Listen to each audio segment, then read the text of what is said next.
تمكنت عناصر الدرك الملكي بسيدي قاسم من إلقاء القبض على سيدة مغربية أضرمت النار عمدا في ضريح بمنطقة نويرات، مما تسبب في تحول الضريح إلى رماد. وعرضت قوة الوقاية المدنية إلى المكان لإخماد النيران بمساعدة السكان.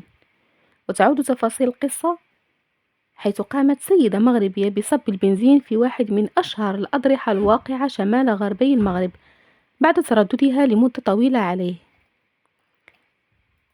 وحسب ما تداوله رواد مواقع التواصل الاجتماعي، فإن السيدة أشعلت النار بعد أن فقدت الأمل في تحقيق أمانيها من ولي الضريح، وفق ما صرحت السيدة خلال التحقيقات.